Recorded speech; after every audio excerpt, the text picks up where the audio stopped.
Kalau belum, yuk kita bahas.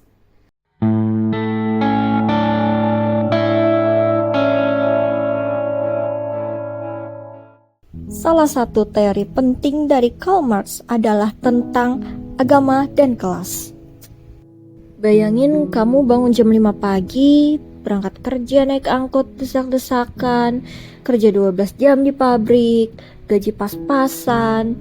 Tapi pas kamu ngeluh, orang bilang, sabar ya, ini ujian dari Tuhan, nanti diganti kok di surga. Kayak rasanya kayak gimana? Lega atau justru tambah susah? Ini yang jadi sorotan Karl Marx. Dalam karyanya A Contribution to the Critique of Hegel Philosophy Upright 1844, Marx bilang, religion is the opium of the people. Jadi opium itu kan kayak obat penenang, bikin tenang tapi juga bikin lupa. Bagi Marx, agama ini yang sering dipakai buat nenangin rakyat miskin biar gak protes. Kayak ikhlas aja, jangan iri, nanti dibalas Tuhan kok. Tapi siapa yang diuntungkan kalau rakyat gak melawan? Karl Marx sendiri tidak menolak agama sebagai spiritualitas, tapi mengkritik bagaimana agama digunakan sebagai alat oleh kelas penguasa. Dalam masyarakat feodal maupun kapitalis, agama sering dimanipulasi untuk mengukuhkan kekuasaan elit, menjaga ketertiban tanpa keadilan, dan menggagalkan kesadaran revolusioner. Marx gak bilang agama itu jahat. Dia bilang agama itu produk manusia, lahir dari penderitaan, dari rasa tidak berdaya. Tapi di masyarakat kelas di mana yang kaya makin kaya dan yang miskin makin menderita, agama kadang dimanfaatkan untuk menjaga ketimpangan. Contohnya ketika buruh dilarang demo karena dianggap mengganggu ketertiban, atau ketika orang gak bisa sekolah lalu disuruh menerima takdir. Ya, uniknya Marx juga bilang bahwa agama itu adalah bentuk protes terhadap penderitaan. Tapi sayangnya protes itu berubah jadi ilusi. Ilusi bahwa semua akan dibalas nanti di akhirat. Akibatnya orang jadi pasrah, bukan karena gak punya akal, tapi karena sistemnya memang nyuruh kita begitu. Jadi, agama di sini bukan alat pembebasan, tapi pelarian dari kenyataan. Jadi, menurut Marx, kita harus sadar, agama bisa menenangkan, tapi juga bisa meninabobokan. Yang perlu diubah bukan keyakinannya, tapi cara sistem menggunakan agama sebagai alat kendali. Keadilan sosial gak cukup ditunggu di surga, harus diperjuangkan di dunia nyata.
ini, Dr. Amina Wadud, seorang cendekiawan Muslim Amerika yang dikenal luas lewat bukunya Quran and Women tahun 1999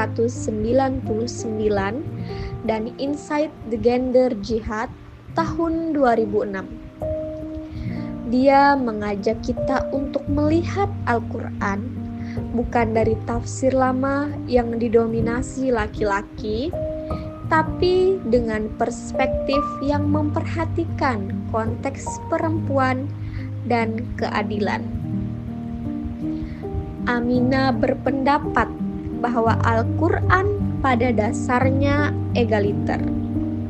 Namun, selama berabad-abad, tafsir yang dibuat lebih banyak menegaskan dominasi laki-laki sehingga hak-hak perempuan sering dikurangi. Misalnya, banyak yang menganggap bahwa imam sholat hanya boleh laki-laki, tapi Amina memandang itu bukan aturan yang tertulis tegas di Al-Quran, melainkan tafsir manusia yang bisa dipertanyakan. Dia juga menunjukkan bagaimana dalam sejarah Islam, perempuan pernah menjadi pemimpin, pengajar, dan ulama, peran yang sekarang sering terlupakan. Pada tahun 2005, Amina Wadud membuat gebrakan besar. Dia menjadi imam sholat Jumat yang diikuti oleh jamaah laki-laki dan perempuan secara bersama-sama. Ini bukan hal biasa. Bahkan di banyak komunitas muslim di seluruh dunia, ini dianggap kontroversial. Bagi Amina, tindakan ini adalah manifestasi dari tafsir yang lebih adil dan inklusif. Dia tidak ingin menentang agama, tapi mengajak kembali pada spirit asli Al-Quran yang adil bagi semua. Respon beragam, ada yang mendukung sebagai langkah progresif, ada pula yang mengkritik keras dan menganggapnya melanggar syariat. Tapi dari perdebatan ini, kita diajak untuk lebih kritis dalam memahami teks dan praktik keagamaan.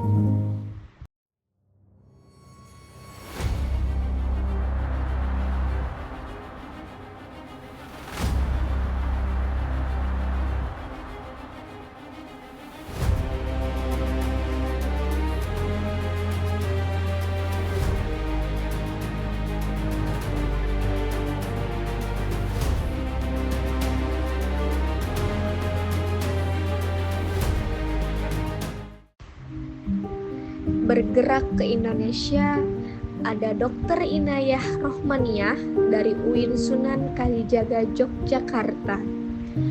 Melalui karya-karyanya di Jurnal Al-Jami'ah dan buku Agama dan Gender, membaca kritis tafsir Islam tahun 2016, Inayah mengkritisi bagaimana tafsir patriarkal juga kuat berpengaruh di Indonesia.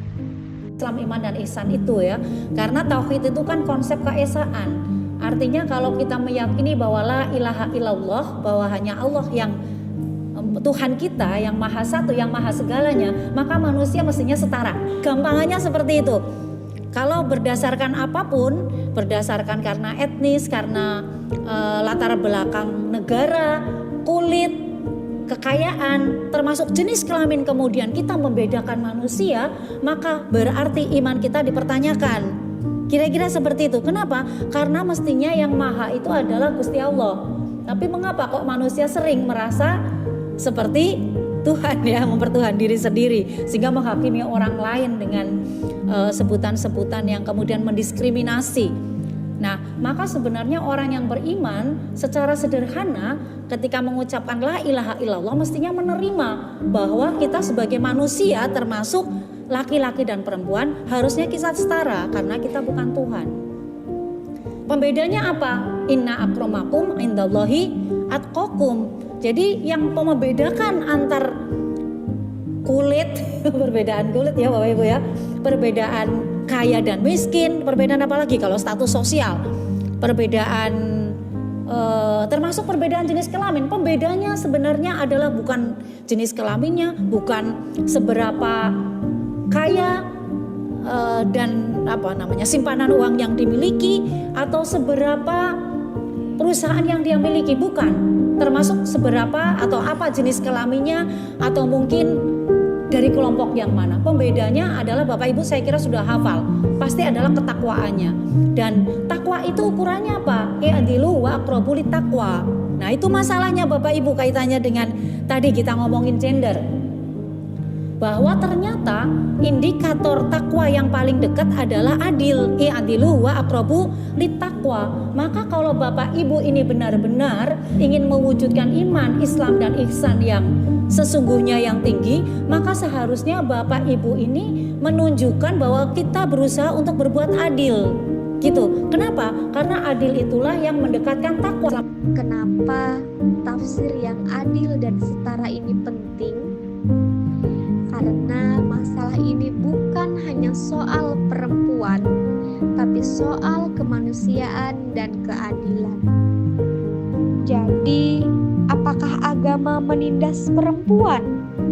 Atau justru tafsir manusia yang kadang dipakai untuk mempertahankan dominasi? Yang jelas kita diajak untuk terus membaca ulang, mempertanyakan, dan membuka ruang dialog agar agama tetap menjadi sumber keadilan dan kedamaian bagi semua.